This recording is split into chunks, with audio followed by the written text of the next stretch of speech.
Clash of the Lands is a one-world level game that you, as the player, must conquer a world against 2 to 5 other players in order to win the game.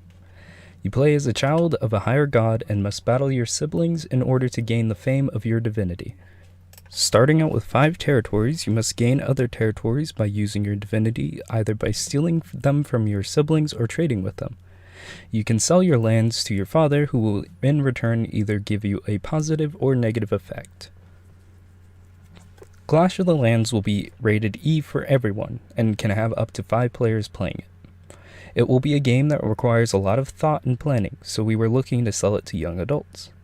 Clash of the Lands will appeal to players who like to think and strategize during a game, and because it's a game where you need to click things a lot, we decided to sell it to PC players, since it would be easier playing it with a mouse rather than a controller.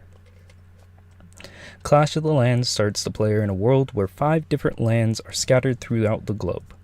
Each player represents their own type of land and must collect it. The main way to collect all the land needed is by stealing other players' land or using the chips earned from every other turn to buy a special effect card that could benefit you or slow down your progress. Our 5 mechanics are steal, create, collect, resign, and bet/wager.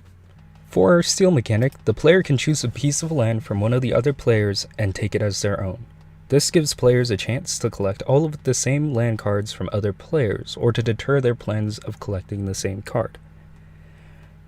Our second mechanic is create. Every other turn, the player gains a chip that they can use to buy something random from the shop. Our collect mechanic, the player can collect land, and on each turn, the idea of the game is to collect the lands of your divinity. For resign, you can throw away all of your lands in order to gain fresh new ones off the game field. For betting/wager, the player can buy a positive or negative effect from the shop. Each purchase is random and costs 2 chips. Whenever a purchase is made, the effect is chosen. An example of the effect that would be chosen is the player now gains 2 chips every other turn rather than 1. Sid Meier's Civilization is based on building your economy and making your land prosper by expanding and making trade routes with other players. This kind of game is dependent on you having the right resources, so you constantly upgrade your civilization. This is usually a very long game, and while it takes a while to beat, what makes our game unique is that it's short and strategic. And based on how you play, one wrong move could cost you the game. Risk is another game that you take over lands based on turns. The other players may take your lands as well. It is long and drawn out because of all the strategy that goes into it.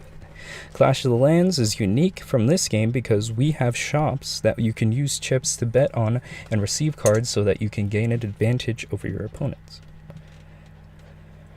The battle for Middle-earth is more focused on action, but has the same concepts of expanding your land and having to eliminate all of your opponents. The game is dependent on making a lot of money in order to grow a large army and then include them with upgrades.